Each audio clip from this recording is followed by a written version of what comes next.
গতকাল তোমাদের আমি একটা সিনেমার গল্প বলছিলাম। তো সিনেমাটার নাম হচ্ছে বিয়ন্ড দ্য ক্লাউডস।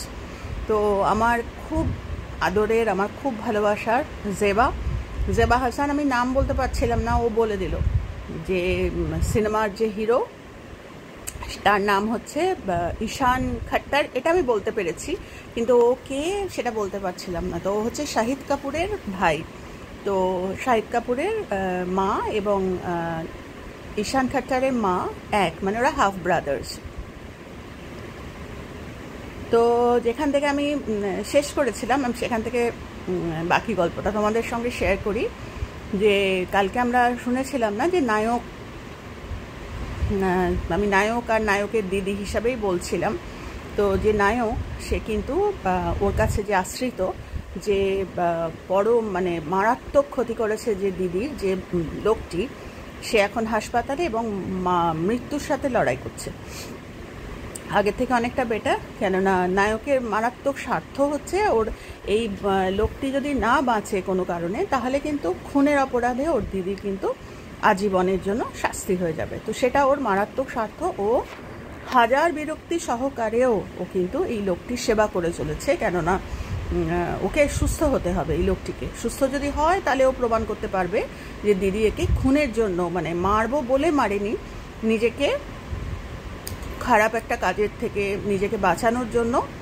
আমরা বুঝতেই পারছি সেটা কি কাজ। আজকে আলোটা খুব কম, তো বাইরে একটু মেঘলা হয়ে আছে। তো যাই হোক, মেয়েটি নিজেকে মানে আত্মরক্ষার জন্য মেয়েটি আঘাত করেছে লোকটিকে, এবং মারাত্মকভাবে সেটি লোকটি মারাত্মকভাবে আহত এবং মৃত্যুর সাথে লড়াই করছে। তো যাই হোক, এই কন্ডিশনে আমি কালকে শেষ করেছিলাম। এবার পয়সার জন্য, নিজেকে বাঁচানোর জন্য ছেলেটি মারাত্মক সেই নেশার বস্তু বিক্রি করে পেট চালায়।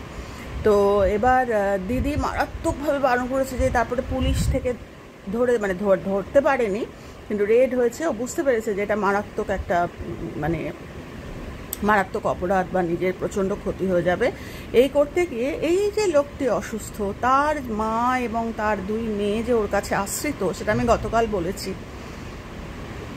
মেয়েটির ছবিটা ও যার কাছ থেকে এই নেশার বস্তু নিয়ে বিক্রি করত, সেই লোকটিকে এই মেয়েটির ছবি মোবাইলে তুলে মেয়েটিকে দেখিয়ে দিয়েছে, এবং তার উদ্দেশ্য ছিল ভয়ানক। মানুষের মধ্যে সবসময় কিন্তু দুটো জিনিসের লড়াই চলে, একটা হচ্ছে মারাত্মক নেগেটিভ একটা এক্সিস্টেন্সের, আর একটা হচ্ছে মারাত্মক ভালোর একটা এক্সিস্টেন্স। বলে না যে একই মানুষের মধ্যে গুড আর ব্যাড, মানে ডিভাইন আর ইভিল দুটো কাজই করে।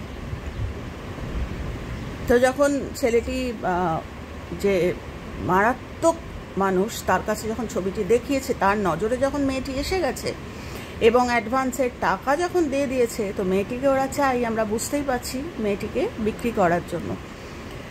তো ভয়ানক অপরাধ, মানে এর থেকে বড় অপরাধ বোধহয় আর হয় না পৃথিবীতে। তো ওই ছোট্ট মেয়ে, 13-14 বছরের মেয়ের ছবি দেখে ওরা অপেক্ষা করছে যে কবে তুমি নিয়ে আসবে, অ্যাডভান্সের টাকা দিয়ে দিয়েছি, মেয়েটিকে দাও। তো আমি তখন মানে মনে মনে অ্যাজ ইফ যেন আমি সত্যি দেখছি, মানে এটা তো সিনেমা, কিন্তু এরকম ঠাকুর না করুক, চতুর্দিকে কত মানুষের এই জীবন ঘটছে। তো আমি প্রার্থনা করছিলাম, তাই ভাবছিলাম প্রত্যেকটা মানুষ এভাবে প্রার্থনা করে। সেটা হচ্ছে যে যে ছেলেটি এই সিদ্ধান্ত নিয়েছে মেয়েটিকে দিয়ে আসবে, ওই মানে কি বলবো, ডেভিল বলবো না ইভিল বলবো, যারা এই চরম অন্যায় করে, তাদের কাছে মেয়েটিকে দেওয়ার আগে এই ছেলেটির যেন সেই ডিভিনিটি ভিতর থেকে মানে ভিতর থেকে ওর যেন ওই পজিটিভ শক্তিটা, যেটা ভগবানের শক্তি বলে, সেটা যেন বেরিয়ে আসে। ও যেন নিজে বুঝতে পারে যে ও মারাত্মক ভুল। ওর যেন, বলছে না যে আমাদের কনসিয়েন্স বা আমাদের বিবেক যখন জাগ্রত হয়, মানে আমাদের ওই ভিতরের যে ডিভিনিটি, যে পজিটিভ সত্তা, সেটা যদি বড় হয় না, সেটা যদি ওভার পাওয়ার করে, কোনো নেগেটিভিটি থাকতে পারে না। এবং সেই যুদ্ধটা কনস্ট্যান্ট জাগিয়ে রাখতে হবে, কোনটা ভালো কোনটা মন্দ। তো সেটা প্রার্থনা করছিলাম, যেন মনে হচ্ছে আমি সত্যি দেখছি আসলে সিনেমা। তো আমি মনে মনে ভাবছিলাম, হয়তো এই ঘটনাটা, সিনেমা তো ওপর থেকে টপকে আসে না, কোনো জীবন দেখেই তো মানুষ বানায়। যে লিখেছে ঘটনাটা, সে নিশ্চয়ই কোনো জীবন দেখেই হয়তো লিখেছে। তো যাই হোক, সেটাই ভাবছিলাম যে লেখকের মধ্যেও হয়তো এটাই চলছিল, যে ছেলেটির মধ্যে যেন বিবেক জাগ্রত হয়। তো ঠিক তাই হলো। এবং একটা দিন যাওয়ার পরেই ফোন আসতে শুরু করেছে এই চরম যারা, কি বলবো এদেরকে, এরা ইভিল বলবো নাকি মানুষরূপী রাক্ষস বলবো, মারাত্মকভাবে এরা কিন্তু চেস করতে শুরু করেছে। এবং চেস করতে করতে ওরা একটা দুর্বল জায়গায়, সেই টাকা পয়সার অভাবটা মানুষকে কিন্তু বিভিন্নভাবে সাকাম করিয়ে দেয়, মানে মানুষকে লোভের বশবর্তী করিয়ে দেয়।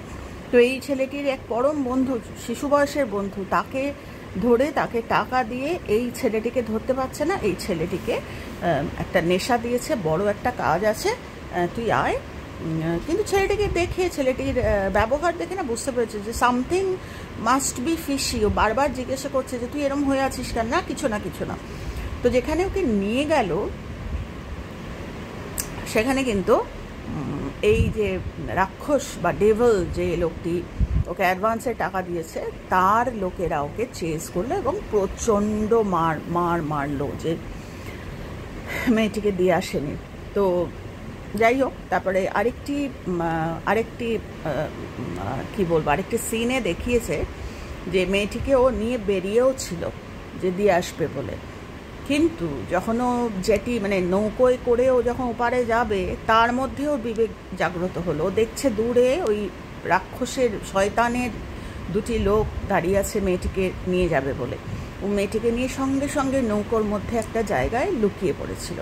তো সেই যে চরম পজিটিভ সত্তা বা ভগবান উঠে, মানে ভগবানের মানে বিবেক তো মানুষের, তাই বুঝতে পারছিলাম যে তখন ওর মধ্যে ওই ভগবানের শক্তি কাজ করছিল। মেয়েটিকে ওইভাবে বাঁচিয়েছিল এবং তারপরেই ওকে এভাবে মারধর করে মোটমাট ওকে মেয়েটিকে দিতে হবে। তো যাই হোক, একদিন মোটমাট এই ছেলেটি কিন্তু যে আসল লোক, তার কাছে যায় এবং বলে, ওপেনলি বলল যে তুমি আমাকে পুরনো ব্যবসার টাকা বাকি ছিল, তুমি না যায়নি, ফোনে কথা হচ্ছে, যে বললো পুরনো তোমাকে আমি টাকা দিয়ে দিই, অ্যাডভান্সের টাকা দিয়ে দিয়েছি, মেয়েটিকে দাও।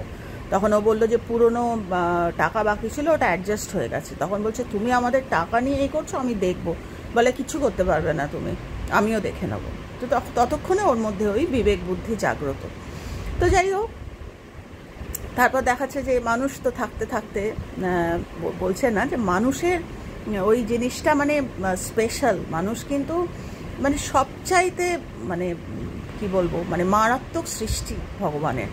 তো থাকতে থাকতে ওই ভদ্রমহিলা, বাচ্চা দুটো, ওরা একটা বেশ সুন্দর, ওদের কারোরই কেউ নেই, এইটুকুই ওদের জগৎ, ওরা ওদের মধ্যে বেশ সুন্দর ওই একটি ঘরের মধ্যেই ওরা সুন্দর একটা সংসার পেতে নিয়েছে, যেন মনে হয় কতকালের চেনা। খেলাধুলা করে, দিদাটা রান্নাবান্না করে, গান বাজনা করে, এর মধ্যেই ভদ্রলোক অসুস্থ।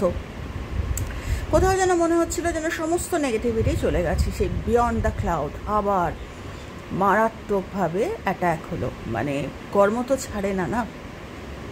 ও প্রায় রোজ রোজই দিদির সাথে দেখা করতে যায়। সেদিনও দিদির সাথে দেখা করতে গেছে, গিয়ে শুনলো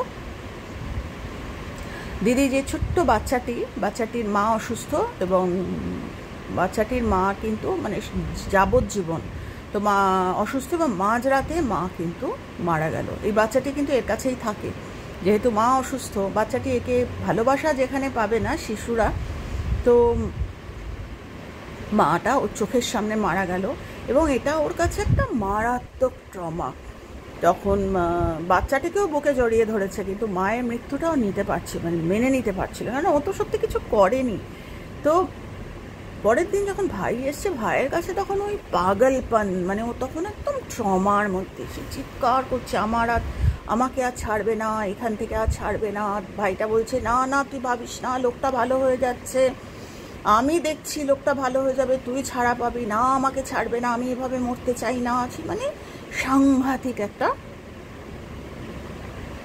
একটা মারাত্মক ট্রমার মধ্যে দিয়ে কিন্তু একটা ছোট্ট মনে হলো একটা সেরিমনি, মানে একটা দিন ভাই বোনের একটা মারাত্মক একটা টার্ন অ্যারাউন্ড, মানে খারাপ দিকে একটা টার্ন নিল। দিদিকে এভাবে দেখে ও যখন বাড়ি এলো, ও তখন বাড়িতে ঢুকেই দেখছে যে ছোট্ট মেয়েটি, দুই বোনের ছোট্ট মেয়েটি, ওদের একটা ভিতরে পায়রার ঘর ছিল, সেই পায়রার ঘরটা কোনো কারণে খুলে গেছে, পায়রাগুলো সব বাইরে। কিন্তু ওরা ভেবেছে পায়রাগুলো খুলে গেছে বলে বোধহয় ও রাগ করেছে। ওর যে ভিতরে একটা ঘটনা ঘটেছে সেটা এরা ঠাকুমাটাও জানে না, দুটো মেয়েও জানে না। ও তখন ভিতরে পায়রাগুলোকে উড়িয়ে, ওদের কিছু বলেনি, ভিতরে ঢুকে গিয়ে দরজা বন্ধ করে দিল। বাইরে থেকে অনেক কিছু শিক্ষণীয় আছে আমাদের। যখন একটা মানুষ রেগে যায় না, তার সাথে তাকে নাড়াঘাটা করতে নেই, ওই রাগ থেমে যাবে একটা সময়। তো সেটা না করে বুঝতে পারেনি ঠাকুমা এবং দুটো মেয়ে সমানে দরজা ধাক্কাচ্ছে যে আমরা ভুল হয়ে গেছে, বাচ্চাটা ছোট মেয়ে, ও ভুল করে পায়রার ঘরটা খুলে দিয়েছে, আসলে সেই কারণে হয়নি, তো ওকে ওর মতো ছেড়ে দিলে বোধহয় ভালো হতো। আসলে যেটা হওয়ার, ভিতর থেকে সে মানে মারাত্মক পাগলের মতো রাগ নামক যে সবচাইতে খারাপ, যে ভয়ানক নেগেটিভিটি, সেটা এমন চূড়োয় পৌঁছলো, ভাঙা চোরা পায়রাগুলোকে যেগুলোকে এত ভালোবাসতো তাদেরকে সেই মেরে ধরে চিৎকার করে, শুধু চিৎকার করছে না এই নায়ক, সঙ্গে সঙ্গে ভাষা, অ্যাবিউজিভ কিছু কথা বলছে না, কথা জীবন রুইন করে দেয়। ওই তার মধ্যেও বলছে যে আমি হেট করি তোমাদের বাবা, তোমার ছেলে আমার দিদির সঙ্গে ওই খারাপ কাজটি করতে গেছে, তার কারণে আজকে আমার দিদির এই অবস্থা, তোমাদের আমি হেট করি, তোমার বাবাকে, তোমার ছেলেকে। এই ভদ্রমহিলা জানতে পারলেন, বয়স্ক মা যে সর্বশান্ত, মানে কিছু নেই, দুটো নাতনিকে কোলে নিয়ে ছেলের খবর পেয়ে এসছে, সে জানতে পারলো।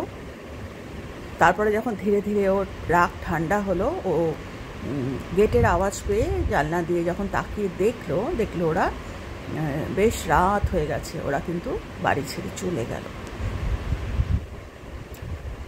ততক্ষণে ঠান্ডা হয়ে গেছে, রাগও নেমে গেছে। পরদিন যখন গেল, ততক্ষণে এই ভদ্রমহিলা কিছু একটা করছে, যেটা বোঝা গেল না প্রমিনেন্টলি। খুব খেয়াল করলে বোঝা যায় টাইপিস্টের কাছে কিছু একটা লেখাচ্ছে, এবং তার ভাষার কয়েকটা ভাষা হচ্ছে যে আমি রেসপন্সিবিলিটি নিচ্ছি, আমি এর দায়ভার নিচ্ছি। কিন্তু সেটা যে কি, সেটা পরে বুঝলাম যখন এই ছেলেটি পরদিন সকালে এই ভদ্রলোককে আবার দেখতে এলো। কেননা বললাম স্বার্থ, একে সুস্থ হতে হবে, তবে গিয়ে দিদি ভালো হবে। পাগলের মতো হয়ে গেছে, বেডেই লোকটা নেই, জানা গেল লোকটা মারা গেছে বলতে যতটুকু আমরা যারা দেখছি, ভিউয়ার, যারা আমরা দর্শক বা বইয়ের গল্পের পাঠক, বা আমরা যারা দেখছি শর্ট স্টোরিজে যেরকম পাঠকের ওপর ছেড়ে দেওয়া হয়, ডাইরেক্টলি কিছু দেখায়নি, কিন্তু বোঝা গেল 2 আর 2 4 হলো। এই ভদ্রমহিলা মা ছেলেকে, কেননা ছেলে কিন্তু সুস্থ হয়ে যাচ্ছিল, মাই ছেলেকে মেরে দিয়েছে, সেটা দেখালো না। পরম শাস্তি নেমে এলো, মাটা পাগলের মতো বাইরে বসে আছে। ছেলেটা তো বুঝলো, আমরাও দর্শকরা আমরাও বুঝলাম যে ছেলেটি আর নেই। শ্মশানে নিয়ে যাওয়া হলো বডি। তাই এরপর তো আর দিদি ছাড়া পাবে না আর। তো যাই হোক, এদিকে দেখাচ্ছে আবার বিয়ন্ড দ্য ক্লাউড, সমস্ত সুখ দুঃখের বাইরে গিয়ে ছেলেটি আবার এই ভদ্রমহিলা, কেন এদের তো যাওয়ার আর জায়গা নেই, এত বড় হৃদয় এই 2 ভাই বোনের। তো এই ঠাকুমা এবং দুটো বোনকে আবার ও জায়গা দিল যে চলো। এটা দেখাচ্ছে একটা প্রেক্ষাপট। আবার আরেকটা প্রেক্ষাপটে দেখাচ্ছে জেলের মধ্যে যারা সুপারভাইজ করে মহিলাদের জেল মহিলারা, একজন মহিলা বেশ মোটাসোটা স্বাস্থ্য, সে হাত বাড়ালো, আর এই যে দিদি হাতের মধ্যে একটা আংটি দিল, এবং ওই প্রেক্ষাপটে বলছেন ওই ভদ্রমহিলা যে অমুক সময় আমি গেট খোলা রাখবো, বেরিয়ে আসবে। তো এই অবস্থায় আমরা বুঝলাম যে একে ছাড়া দিয়ে দেবে পিছন দিয়ে, কারণ এর তো শাস্তি হয়ে যাবে, যাবজ্জীবন হয়ে যাবে। ছোট্ট শিশুকে নিয়ে, শিশুটি মা করে কাঁদে যে মার কাছে যাব। তখন বলে আমরা যাব, মা তো চাঁদের দেশে আছে, তো চাঁদ দেখে। ও চাঁদ যতক্ষণ বাইরে মারাত্মক ঘন অন্ধকার বৃষ্টি, চাঁদ দেখা যায় না। তো বাচ্চাটি চাঁদ দেখেনি বলে বাচ্চাটি খায়ও নি। তো রিকোয়েস্ট করলো ভদ্রমহিলার কাছে যে গেটটা খুলে রাখো, কিন্তু আমাদের একটু থাকতে দাও, চাঁদটা দেখে দুটো কিছু মুখে দিয়ে আমরা বেরিয়ে যাব। তখন ওই ভদ্রমহিলারও বিবেক, ভগবানের সেই ডিভিনিটি যেন মনে হলো জেগে উঠেছে। ও আংটিটা ফেরত দিয়ে দিল, আবার একটা জায়গায় আংটিটা রেখে দিল। তখন ওই ওই সিনটাতে ওই প্রেক্ষাপটে দেখাচ্ছে যে মেয়েটি দিদিটি বাচ্চাটিকে বোঝাচ্ছে, ওই দেখো চাঁদ এক্ষুনি উঠবে, আমরা এক্ষুনি আমরা বেরোবো, মাকে দেখতে পাবো, মা ওই চাঁদের দেশে আছে।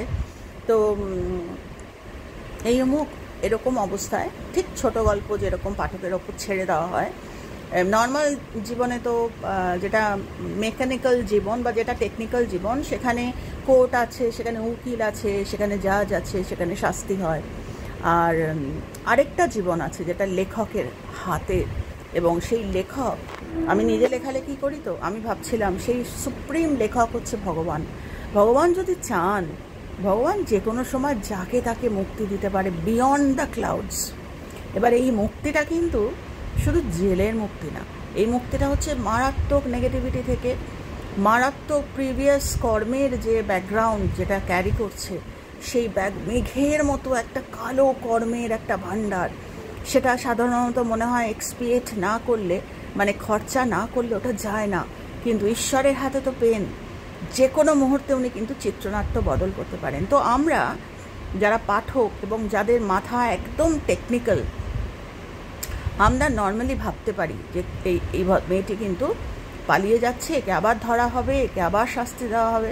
কিন্তু ওই যে বললাম, লেখক যদি চায়, সেই পরম ঈশ্বর যদি চান, কী যে করতে পারেন, যদি কর্মের ভাণ্ডার ভরে যায় সদ্গুণে, তাহলে যা কিছু হতে পারে। তো শেষটা দেখে আমার সেটাই মনে হলো, আমি জানি না কে কীভাবে দেখেছে, কে কীভাবে কানেক্ট করবে, তবে আমার মনে হলো যে একদিকের প্রেক্ষাপটে এই ছেলেটি নায়ক, সে ওই তিনজনকে জায়গা দিল, আশ্রয় দিল, তো কজের ভাণ্ডার পূর্ণ হলো না?